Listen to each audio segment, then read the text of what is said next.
Manitoba is known as a dog-loving community. We have 11 dog parks and 26 dog rescues. In Canada alone, it's estimated over 2 million dogs enter rescue shelters each year. When dogs are up for adoption, there are many things new owners will look for in their new pet. The amount of training the dog has is a huge deciding factor.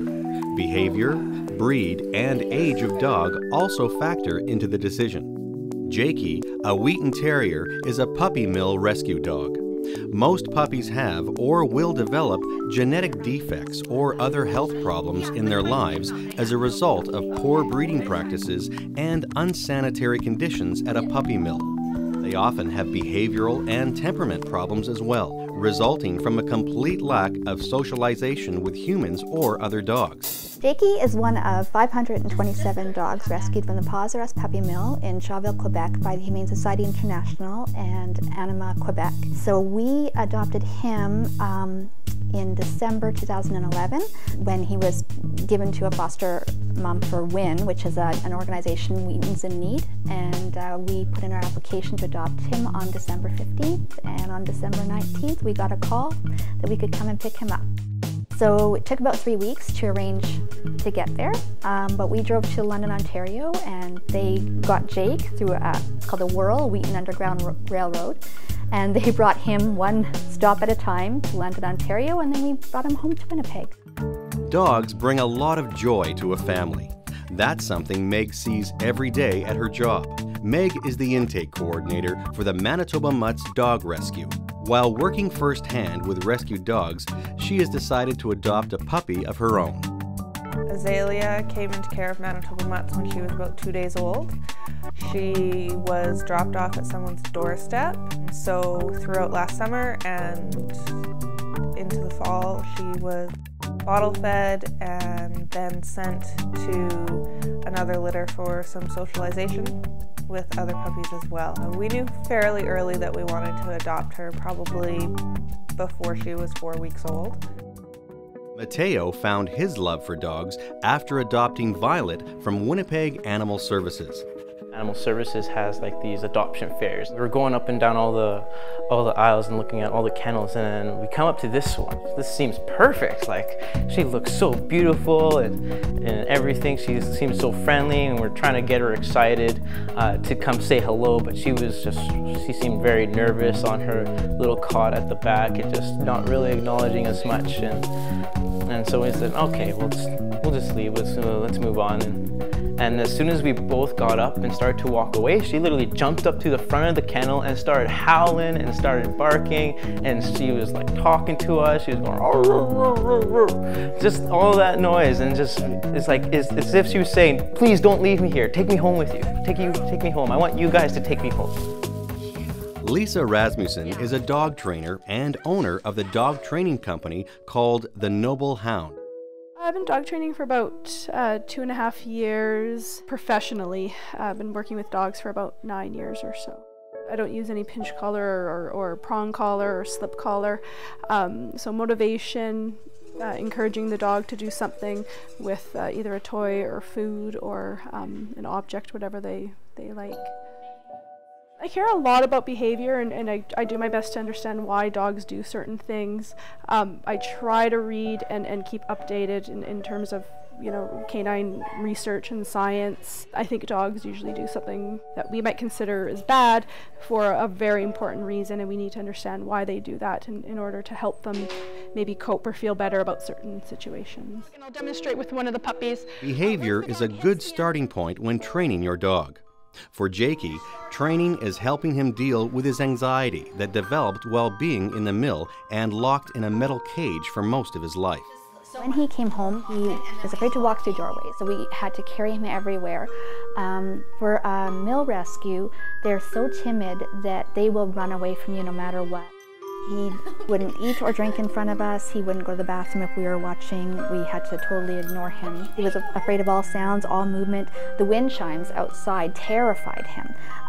For almost 1.5 years, he wouldn't go outside if it was a windy day, so that's when we relied on sprockets to take him for the day, and at least he was comfortable there, and it was indoors so that the wind wouldn't scare him anymore. But every sound he hears, He would freeze or run away, depending on what the sound was. Even Val Reith, who owns CIA, she told me that out of all the cases that she's seen, he was really a poster child for a dog that needed some kind of confidence. In 1982, Val Reith started the CIA, Canine Instructional Academy. CIA works closely with many different dog breeds to achieve high honors in obedience trials across Canada. Jake came to our beginners class. Meredell brought him in, and there sat Jake. And Jake didn't move. Jake was petrified of Jake's shadow. Never mind anybody else's shadow that was around him. He was shaking, shivering, scared of everything. We told Meredell that maybe she shouldn't be coming to classes, that she should just sit for a set. And so she did. She came every week and she sat in the chairs next to the ring and sort of just calmed Jake down so that he knew that there wasn't going to be anybody attacking him. So then what we tried to do is just get Jake to walk a little bit. And when Jake first started walking, Jake walked maybe a foot and then sat. And then another foot and then sat. And lots of food, lots of praise, no negative stuff. We just did all positive stuff with Jake. So from 1 foot, it progressed to 2 feet, to 3 feet. He didn't know how to walk, and he doesn't walk outside. Like, he will not walk past our driveway, past our cars, even now. So I needed to get him comfortable with the walking so that in the summertime I can then move forward with that, and maybe he can be a normal dog. When he goes to CIA, they have taught him through their methods how to stay at my side and to trust that it'll be okay. With some simple training like learning how to walk, a dog can really begin to trust their new owner. While working with rescued dogs, Meg often sees how some small training tips can help a dog get adopted. People prefer getting a dog that can do the basics, that is going to come when asked, is going to have some leash manners. All of those kind of things are definitely a plus. You don't want a 55-pound dog that is going to rip your arm off when you go for a walk, or is going to jump up on you and, you know, bite your shirt collar or something like that because they're excited. You want a dog that is going to, you know, be able to behave, that you can enjoy and not feel frustrated about. To train her own dog, Meg is attending Lisa's classes to teach Azalia about interacting with kids, including her son Will. Biggest probably, I guess, I would call it an issue, her treatment of Will. From what we're seeing, she wants to play too rough with him. She's not really respecting the boundaries of human versus dog type of thing.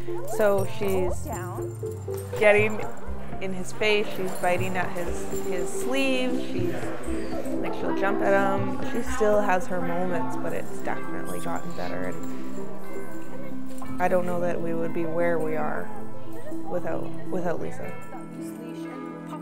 Working in dog rescue, I saw a lot of weird behaviors and a lot of really difficult behaviors that I just wanted to understand, so set out to be a dog trainer. I love my job, I love learning about dogs, and every day I learn something new. Working with families who love their pets is always really nice, and teaching people about dog behavior and helping them understand why their dog might be being bad, or what they perceive as being bad is really rewarding. Training not only helps dog behavior, it also helps owners to better communicate with their pets. Personally, she's done a lot for me. Used to be very antisocial, and I used to have a lot of these depression and anxiety issues. And ever since I had Violet, it felt like I couldn't worry about that stuff anymore, because now I had to worry about this dog. I had to worry about my baby. Dogs are known to be very therapeutic. Research has found that petting your dog can reduce blood pressure and stress levels. With any relationship, love, patience, and understanding need to be present, especially when adopting a dog. It helps with her interactions with Will more than anything else, because it helps her learn that she needs to respect him and listen to him and do the things that he's saying. Not all dogs come pre-trained when you adopt them from shelters. For Azalia, Will, and Meg, they had to do all the training from scratch. Simple changes in your everyday life can have a huge effect on your dog's behavior. For Mur, it was just letting Jakey become comfortable in his new environment. We've just gotten to routine in that, where he just enriches our lives every day. And it's seeing him develop as a dog that's so rewarding.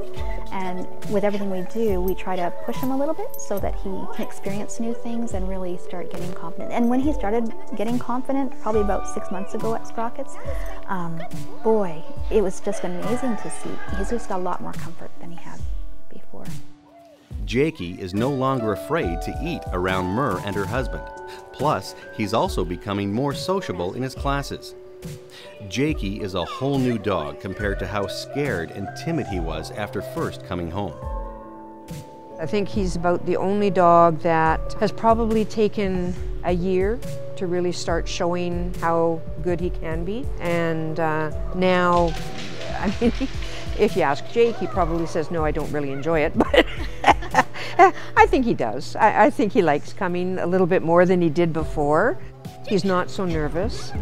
He'll go and he'll actually smell other dogs. He'll go up to other dogs, which is a major feat for him.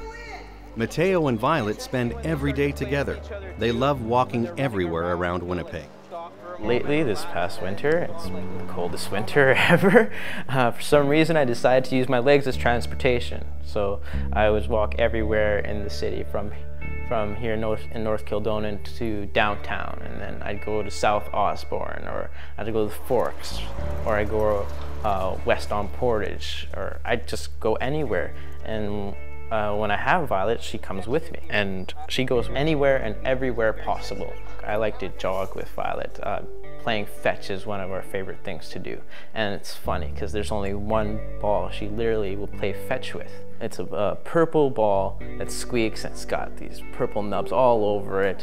And for some reason, it's the only ball she'll consistently play fetch with over and over and over again. Training your dog is important, but so is having fun and taking the time to enjoy them. Doing simple things like taking them for a walk, getting a new toy, or just some love can go a long way to improve the relationship between you and your dog.